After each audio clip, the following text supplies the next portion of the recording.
On February 7th, 2026, something really weird happened in the financial markets. I mean, on the surface, it looked like a fantastic day for investors. But if you looked just a little closer, a huge contradiction was brewing that had pretty much everyone scratching their heads. And that brings us to the central mystery we're going to unpack. How is it possible that stocks, which are all about optimism and growth, were soaring at the exact same time as precious metals, which are all about fear and safety? Normally, these two go in opposite directions. So what in the world does it mean when the market has two faces? Let's figure it out. Okay, so to get to the bottom of this paradox, we have to start with the hard numbers from that day.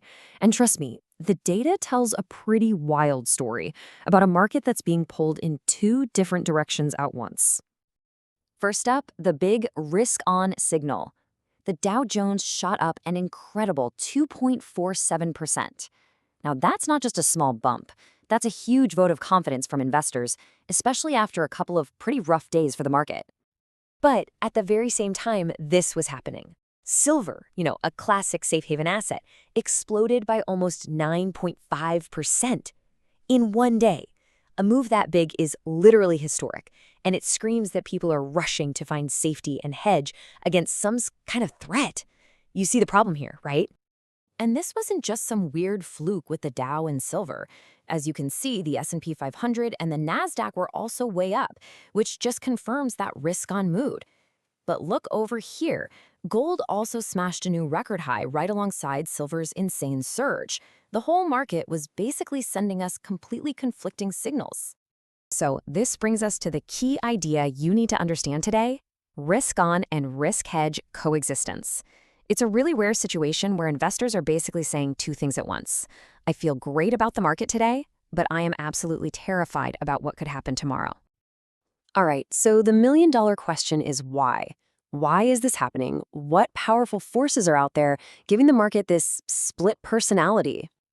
And here's where you can really see the two different stories playing out. On the left, you've got the short-term good news for stocks, a nice bounce back, a little less political drama, and a big drop in the VIX, which you probably know as the fear index. But on the right, you have all these long-term anxieties fueling the precious metals rally: growing geopolitical tensions, stubborn inflation, and central banks just hoarding gold. It's like the market is trying to process two completely different timelines at the same time. Now, understanding the why is one thing, but what really matters is what you do about it, right? So let's pivot from just analyzing this to creating a real actionable playbook for you to use in this tricky environment.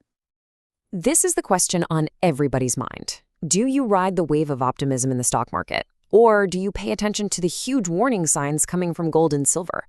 Well, the truth is, the answer really depends on you and your personal comfort level with risk.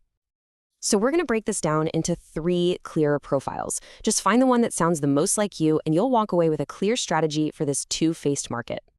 First up, if you're a conservative investor, your number one job is to protect your capital. That means holding a good chunk of cash, say 15 to 20%, to stay flexible.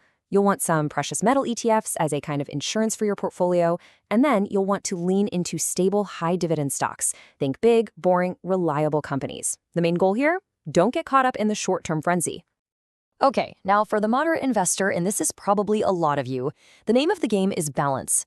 You want to be a part of the growth for sure, but without getting way too exposed to the crazy swings. This means carefully balancing your tech stocks with more stable value sectors, and most importantly, making sure your portfolio isn't too heavily tilted in one direction. It's all about finding that sweet spot. And for you aggressive investors, all this volatility isn't a threat, it's an opportunity. But, and this is a big but, it requires a ton of discipline. The strategy is to trade the swings. Buy your favorite high-growth stocks after they pull back, and hunt for those smaller hidden gems. The biggest rule here, though, is to never, ever go all in on the most hyped-up bubble stocks. Be picky, manage your risk. So, if we put it all together, here's a look at what a balanced portfolio could look like in this market. It's built for growth with a solid 40% in tech, but it's also well defended with a good position in precious metals, stable dividend stocks, and a nice cash cushion. This setup is basically designed to do well in the sunshine, but also survive the storm. All right, we've gone through all the numbers and all the strategies, but it really all boils down to one simple, powerful idea that I really want you to take away from this. At the end of the day, here it is. The right move is not to be all in or all out. It's not about being a screaming bull or a doomsday bear. The smartest thing you can do is prepare for both outcomes. Acknowledge the incredible potential for growth while still respecting the very clear warning signs. In this kind of market, balance is everything. And that brings us to the final thought I want to leave you with. The market has shown us its two faces, one incredibly optimistic, the other pretty fearful.